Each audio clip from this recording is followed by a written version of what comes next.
یا ایھا الذین آمنوا، اے ایمان والو، اللہ کا پیغام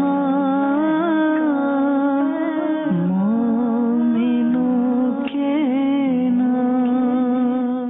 الحمدللہ رب العالمین والصلاة والسلام علی سید المرسلین، اما بعد فاعوذ باللہ من الشیطان الرجیم، بسم اللہ الرحمن الرحیم۔ الصلاة والسلام علیک یا رسول اللہ وعلی آلک واصحابک یا حبیب اللہ، الصلاة والسلام علیک یا نبی اللہ وعلی آلک واصحابک یا نور اللہ۔ میٹھے میٹھے اسلامی بھائیوں اور مدنی چینل کے ناظرین، مدنی چینل کا سلسلہ ہے اللہ کا پیغام مومنوں کے نام۔ آج ہم سورہ تحریم 28واں پارہ اور اس کی آیت نمبر 6 کی تلاوت بھی سنیں گے، اس کا ترجمہ بھی سنیں گے، اور انشاءاللہ اس کی تفسیر صراط الجنان سے بڑے ہی پیارے بدری پھول بھی حاصل کریں گے۔ یاد رہے اپنے سلسلے میں قرآن پاک کی ان آیتوں کو شامل کرتے ہیں جس میں ہمارے رب نے ہم سے براہ راست اے ایمان والوں کہہ کر بات کی ہے۔ پہلے آئیے تلاوت سنتے ہیں، پھر ترجمہ اور تفسیر۔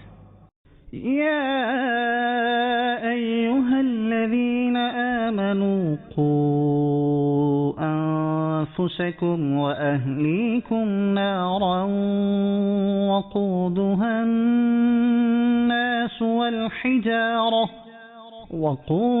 الناس والحجارة عليها ملائكة غلاظ شداد لا يعصون الله ما أمرهم ويفعلون ما يؤمرون۔ جی مدنی چینل کے ناظرین، آپ نے تلاوت سنی، اب آئیے ترجمہ سنیں۔ اے ایمان والو، اپنی جانوں اور اپنے گھر والوں کو اس آگ سے بچاؤ جس کا ایندھن آدمی اور پتھر ہیں۔ اس پر سختی کرنے والے طاقتور فرشتے مقرر ہیں جو اللہ کے حکم کی نافرمانی نہیں کرتے اور وہی کرتے ہیں جو انہیں حکم دیا جاتا ہے۔ یا ایھا الذین آمنوا قوا انفسکم واہلیکم نارا، اے ایمان والو، اپنی جانوں اور اپنے گھر والوں کو اس آگ سے بچاؤ۔ تفسیر صراط الجنان میں ہے، یعنی اے ایمان والو، اللہ تعالیٰ اور اس کے رسول کی فرما برداری اختیار کر کے، عبادتیں بجا لا کر، گناہوں سے باز رہ کر، اپنے گھر والوں کو نیکی کی ہدایت اور بدی سے ممانعت کر کے اور انہیں علم و ادب سکھا کر اپنی جانوں اور اپنے گھر والوں کو اس آگ سے بچاؤ جس کا ایندھن آدمی اور پتھر ہے۔ یہاں آدمی سے کافر اور پتھر سے بت وغیرہ مراد ہے، اور معنی یہ ہے کہ جہنم کی آگ بہت ہی شدید حرارت والی ہے، اور جس طرح دنیا کی آگ لکڑی وغیرہ سے جلتی ہے، جہنم کی آگ اس طرح نہیں جلتی بلکہ ان چیزوں سے جلتی ہے جن کا ذکر کیا گیا۔ مزید فرمایا کہ جہنم پر ایسے فرشتے مقرر ہیں کہ جو جہنمیوں پر سختی کرنے والے اور انتہائی طاقتور ہیں، اور ان کی طبیعتوں میں رحم نہیں، وہ اللہ تعالیٰ کے حکم کی نافرمانی نہیں کرتے اور وہی کرتے ہیں جو انہیں حکم دیا جاتا ہے۔ ہر مسلمان پر اپنے اہل خانہ کی اسلامی تعلیم و تربیت لازم ہے۔ اس آیت سے معلوم ہوا کہ جہاں مسلمان پر اپنی اصلاح کرنا ضروری ہے، وہیں اہل خانہ کی اسلامی تعلیم و تربیت کرنا بھی اس پر لازم ہے۔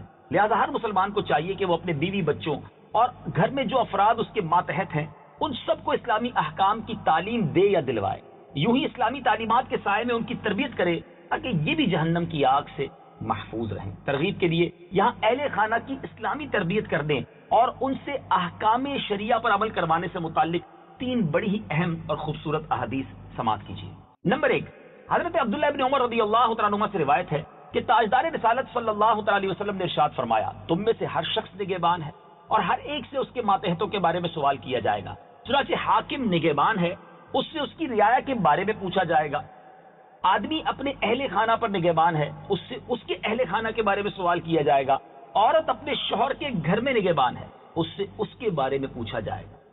خادم اپنے مالک کے مال میں نگہبان ہے، اس سے اس کے بارے میں سوال ہوگا۔ آدمی اپنے والد کے مال میں نگہبان ہے، اس سے اس کے بارے میں پوچھا جائے گا۔ الغرض تم میں سے ہر شخص نگہبان ہے، اس سے اس کے ماتحتوں کے بارے میں سوال ہوگا۔ نمبر 2، حضرت عبداللہ ابن عمر رضی اللہ تعالیٰ عنہما سے روایت ہے، سید المرسلین صلی اللہ تعالیٰ علیہ وسلم نے ارشاد فرمایا، اپنی اولاد کو 7 سال کی عمر میں نماز پڑھنے کا حکم دو، اور جب وہ 10 سال کے ہو جائیں تو انہیں سختی کر کے، حدیث کا مضمون ہے، سختی کر کے نماز پڑھاؤ اور ان کے بستر الگ کر دو۔ نمبر 3، حضرت ابو ہریرہ رضی اللہ تعالیٰ عنہ سے روایت ہے، رسول کریم علیہ الصلوۃ والسلام نے ارشاد فرمایا، اللہ تعالیٰ اس شخص پر رحم فرمائے جو رات میں اٹھ کر نماز پڑھے اور اپنی بیوی کو بھی نماز کے لیے جگائے، اگر وہ نہ اٹھے تو اس کے منہ پر پانی کے چھینٹے مارے اللہ تعالیٰ اس عورت پر رحم فرمائے جو رات کے وقت اٹھے، پھر نماز پڑھے اور اپنے شوہر کو جگائے، اور اگر وہ نہ اٹھے تو اس کے منہ پر پانی کے چھینٹے مارے۔ سبحان اللہ، کیا خوبصورت گھرانہ، کیا پیارا انداز ہمیں حدیث سے سیکھنے کو مل رہا ہے۔ یعنی گھر والے ایک دوسرے کے نیکی کے کام میں مددگار ہوں، نماز کے لیے جگائیں محبت بھرے ماحول کے ذریعے۔ سبحان اللہ، پانی کے چھینٹے مارنے کی اجازت اس صورت میں ہے جب جگانے کے لیے بھی ایسا کرنے میں خوش طبعی کی صورت ہو، یا دوسرے نے ایسا کرنے کا کہا ہو۔ اللہ تعالیٰ ہمیں اپنے اہل خانہ کی صحیح اسلامی تعلیم و تربیت کرنے کی توفیق عطا فرمائے۔ یہاں اسی آیت سے متعلق ایک حکایت سماعت کیجیے۔ چنانچہ حضرت منصور بن عمار رضی اللہ تعالیٰ عنہ فرماتے ہیں، میں نے حج کیا اور سفر کے دوران کوفے کے ایک سرائے میں ٹھہرا، پھر میں ایک اندھیری رات میں باہر نکلا تو آدھی رات کے وقت کسی کی درد بھری آواز سنائی دی، اور وہ یوں کہہ رہا تھا، اے اللہ تیرے عزت و جلال کی قسم، میں نے جان بوجھ کر تیری نافرمانی اور مخالفت نہیں کی، اور مجھ سے جب بھی تیری نافرمانی ہوئی میں اس سے ناواقف نہیں تھا، لیکن خطا کرنے پر میری بدبختی نے میری مدد کی، اور تیری ستاری کی امید نے مجھے گناہ پر ابھارا، اور بے شک میں نے اپنی نادانی کی بنا پر تیری نافرمانی اور مخالفت کی، تو اب تیرے عذاب سے مجھے کون بچائے گا؟ اگر تو نے مجھ سے اپنی رحمت و عنایت کی رسی کاٹ لی تو میں کس کی رسی کو تھاموں گا؟ جب وہ اپنی اس التجا سے فارغ ہوا تو میں نے قرآن مجید کی یہ آیت تلاوت کی۔ آئیے وہ کون سی آیت ہے، سنتے ہیں۔ يا أيها الذين آمنوا قوا أنفسكم وأهليكم نارا وقودها الناس والحجارة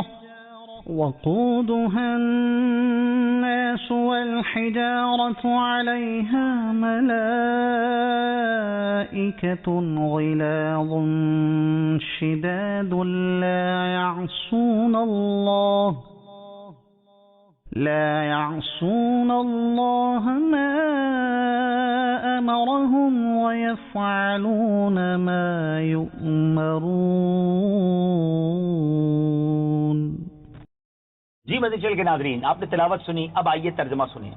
اے ایمان والو، اپنی جانوں اور اپنے گھر والوں کو اس آگ سے بچاؤ جس کا ایندھن آدمی اور پتھر ہیں، اس پر سختی کرنے والے طاقتور فرشتے مقرر ہیں جو اللہ کے حکم کی نافرمانی نہیں کرتے اور وہی کرتے ہیں جو انہیں حکم دیا جاتا ہے۔